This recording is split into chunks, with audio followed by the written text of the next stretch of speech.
Hello, good morning friends. स्वागत है आपका हमारे चैनल परीक्षा टारगेट पर। मैं नफीस अहमद आपका स्वागत करता हूं। सुबह की न्यूज़ लेकर आपके साथ फिर हाजिर हूं और बहुत ही इंपॉर्टेंट न्यूज़ लेकर आया हूं। जैसा कि आपको पता है कि 69,000 भर्ती चल रही है इस टाइम और ऑनलाइन आवेदन किए जा रहे हैं। तो काफ़ी चर्चित हैं क्योंकि बहुत सारे केसेस भी चल रहे हैं तमाम सारी अफवाहें भी 69,000 के साथ चल रही हैं। तो देखिए 69,000 में जो अब तक आवेदन हुए हैं वो लगभग 1,22,000 के पार पहुंच गए हैं। 1,22,000 के, जिसमें से आपको पता है जैसे कि 1,46,060 विद्यार्थी जो है पास हुए थे, उसमें से 1,22,000 ने आवेदन कर दिया है।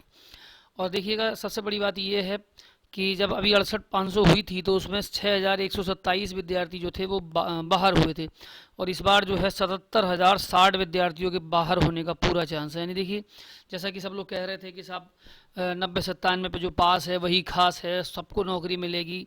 ऐसा कुछ नहीं है। इस बार जो है पास होने वालों की संख्या बहुत ज़्यादा है। तो इस बार जो बाहर का रास्ता देखेंगे वो 77,060 अभ्यर्थियों को तो बाहर होना ही पड़ेगा। और जैसा कि आपको पता है कि 2-3 केस अभी भी चल रहे हैं। एक ओवरलैपिंग के लिए केस पड़ा हुआ है। दूसरा ये आपको पता है ओवरलैपिंग के अलावा जो है उत्तर कुंजी को लेकर जो है केस पड़ा हुआ है, जिसको 28 में सुनवाई है। तो ये परीक्षा उत्तीर्ण करने के बाद भी, जैसे आपको पता है यूपी टेट उत्तीर्ण किया, सुपर टेट को उत्तीर्ण किया और उसके बाद भी जो है स्टूडेंट्स को कंफर्म नहीं है कि जॉब मिलेगी या नहीं मिलेगी। और ये बड़े ही काफ़ी दिन से लोग इसके इंतज़ार में थे कि सब 69,000 में सबका चयन हो जाएगा जो 90-97 में पास करेगा। और बड़ी उम्मीद थी, मगर तमाम जो बड़े स्तर पर धांधली हुई है, आपको पता है इतने बड़े स्तर पर धांधली हुई है कि एक एक घर से 4-4 लोग जो टॉप करे हुए हैं। 4-4 लोग ऐसे हैं जिनके 130, 135, 140 तक नंबर हैं। कैसे दूसरों का नंबर आ जाएगा? बहुत मुश्किल हो गया है ये काम। तो मैं तो यही कहूँगा कि इसकी जांच होनी चाहिए और बहुत अच्छे से सीबीआई जांच होनी चाहिए। इसे पता लगना चाहिए कि ये ऐसी धांधली क्यों हुई है और असल में जो है मेहनती जो विद्यार्थी हैं जिन्होंने मेहनत करके पेपर को पास किया है उन्हीं का जो है इसमें सिलेक्शन होना चाहिए। मगर देखिए प्रदेश सरकार क्या करती है, ये तो कुछ अपने हाथ में नहीं है और नहीं कुछ कहा जा सकता है।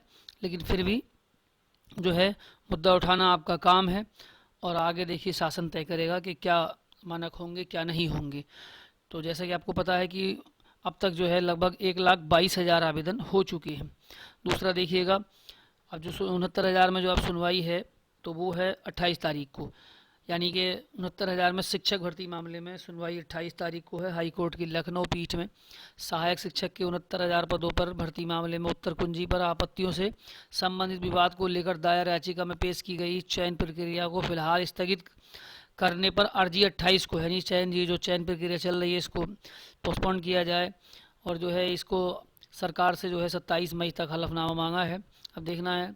न्यायमूर्ति मनीष माथुर ने शुक्रवार को चैम्बर में यह आदेश ऋषभ मिश्रा व 2 अन्य अभ्यर्थियों की ओर से दाखिल नई याचिका पर सुनाया है और महाधिवक्ता राघवेंद्र सिंह पेश हुए, जबकि याचियों की ओर से वरिष्ठ अधिवक्ता डॉक्टर एल बी मिश्रा ने अपना पक्ष रखा था। और कोरोना की वजह से वीडियो कॉन्फ्रेंसिंग के जरिए ही अब जो सुनवाई है वो हो रही है। तो आप सब समझ लीजिए कि अब देखिए 27 तारीख को तक अगर सरकार हलफनामा पेश करती है तो आगे 28 को ही पता लगेगा कि इस भर्ती आगे जाएगी या नहीं जाएगी, पोस्टपोन होगी, क्या होगा। तो सुनवाई जो है अब 28 को है। आगे चलते हैं। देखिए यूपीएससी के, जैसे आपको पता है कि कोरोना महामारी की वजह से सभी चीज़ें जो है इस टाइम कैंसिल कर दी गई हैं, सारे एग्ज़ाम को पोस्टपोन कर दिया गया है। लेकिन यूपीएससी जो है जो 2018 मेंस का रिजल्ट है वो बहुत जल्दी देने वाला है। देखिए यूपीएससी जल्द आ सकता है पीसीएस मुख्य परीक्षा का परिणाम 10 से 15 दिनों में घोषित करने की उम्मीद है। अक्टूबर 2019 में परीक्षा हुई थी और आप जानिए अगर परीक्षा का रिजल्ट आ जाता है मेंस का तो फिर उसके बाद इंटरव्यू करा पाना बहुत मुश्किल होगा, क्योंकि लॉकडाउन की वजह से और दूसरा सोशल डिस्टेंसिंग मेंटेन करना बड़ा मुश्किल काम हो गया है इस टाइम।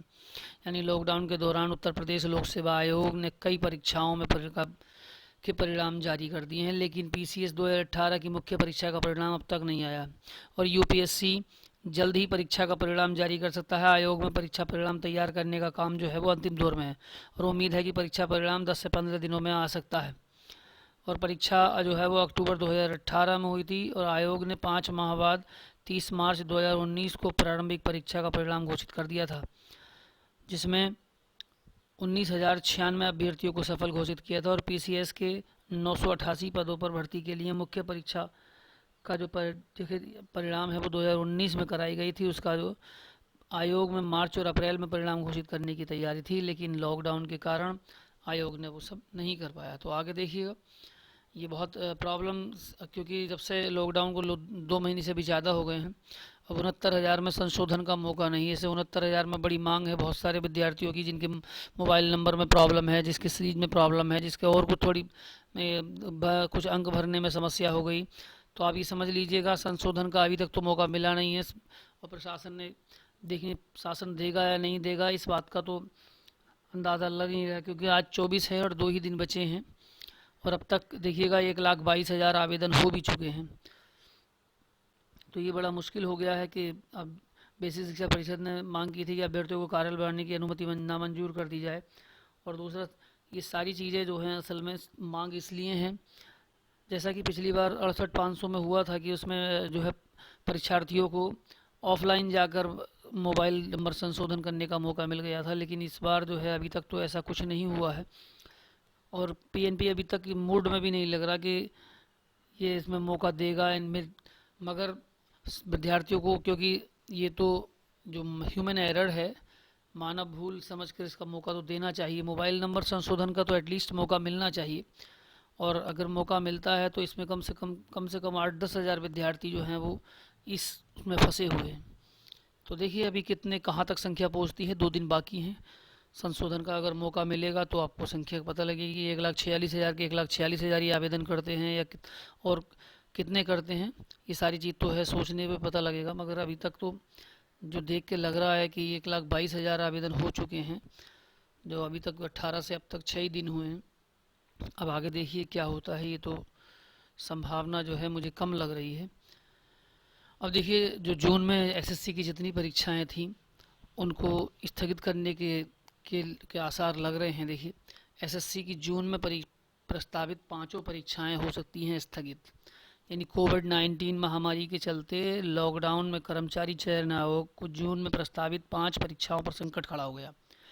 30 मई को लॉकडाउन 4.0 जो है वो ख़त्म होने के बाद जून में होने वाली एसएससी की बैठक में 5 परीक्षाओं को स्थगित करने के पूर्व जो है, देखिए उसमें ये निर्णय लिया जा सकता है कि परीक्षाएं स्थगित होंगी या नहीं होंगी, क्योंकि जून में प्रस्तावित इन परीक्षाओं की तिथि आगे बढ़ने से एसएससी की परीक्षाओं का सत्र जो है वो नियमित करने की कोशिश जो है उसको झटका लग जाएगा। क्योंकि इससे पहले कोरोना महामारी का प्रकोप को देखते हुए जो है पहले 16 से 27 मार्च तक के बीच चल रही थी, फिर उसके बाद जो है परीक्षा को आगे बढ़ाया गया, क्योंकि सीजीएल जो है वो टियर 1 की अभी तक परीक्षा 3 दिन होने के बाद ही एसएससी की ओर से स्थगित कर दी गई है। अब सीएचएसएल टियर 1 की परीक्षा नहीं होने से 28 जून को प्रस्तावित है। तो ये क्या होगा इसका तो खैर अभी देखिए दूसरा कुछ कहा नहीं जा सकता। और जैसा कि मैं आपको बता दूं, देखिए कोरोना जो है ना बहुत ऊंचे तरीके से अभी तक आगे तक फैला हुआ है, और रोज़ के रोज़ जो है वो केसेस में रोज़ के रोज़ बहुत ज़्यादा बढ़ोतरी हो रही है। क्योंकि अब तक देखिए भारत में लगभग 1,25,101 जो है वो संख्या पहुंच चुकी है, 1,25,000। कल भी 6,654 केसेस आए हैं, और भारत में अब तक 784 लोग ठीक हो चुके हैं। और जो डेथ हुई हैं उसमें देखिए यानी 3,250, भारत में 3,720 मौत हुई हैं अब तक। और अगर हम बात करें वर्ल्ड वाइड बात करें इसकी, तो कुल मिला के 53,70,086 लोगों को हो चुका है। 53,70,086 लोगों को हो चुका है। और जो पूरे वर्ल्ड में जो डेथ हुई है 3,42,471 लोगों की डेथ हुई है। और देखिए अब तक कल ही देश में 6,654 मरीज मिले हैं। और अगर हम यूपी की बात करें तो यूपी में जो है 6,017 केस हो चुके हैं अब तक, और मरीजों की संख्या कल भी नए 288 केस मिले हैं। अब देखिए रोज़ के रोज़ नए से नए जो है संख्या, क्योंकि टेस्ट बढ़ रहे हैं तो संख्या भी बढ़ती चली जा रही है, और अब संख्या बहुत तेज़ी से बढ़ रही है, और अभी कुछ कहा नहीं जा सकता कि संख्या कहाँ रुकेगी। तो ये सारी चीज़ें देखिए, और मैं इसी तरीके की जो है वीडियो रोज़ लाता रहूँगा आपके लिए। रोज़ लाते हैं हमारे चैनल पर, इसकी प्लेलिस्ट है, आप देखना चाहते हैं तो चैनल की प्लेलिस्ट में जाइए, और आपको वहाँ डेली न्यूज़ से संबंधित भी वीडियोस मिलेंगे। और बाकी जो परीक्षाएं कंपटीशन से संबंधित भी आपको वीडियोस मिलेंगे। खंड शिक्षा अधिकारी की प्रैक्टिस सेट है, लेखपाल से प्रैक्टिस सेट है, स्पोकन इंग्लिश है और जीएस है। सभी चीज़ का आपको जो है यहाँ पर मटेरियल मिल जाएगा। आप हमारे चैनल परीक्षा टारगेट के साथ जुड़े रहिए और देखते रहिएगा परीक्षा टारगेट। और वीडियो पूरा देखने के लिए शुक्रिया, धन्यवाद।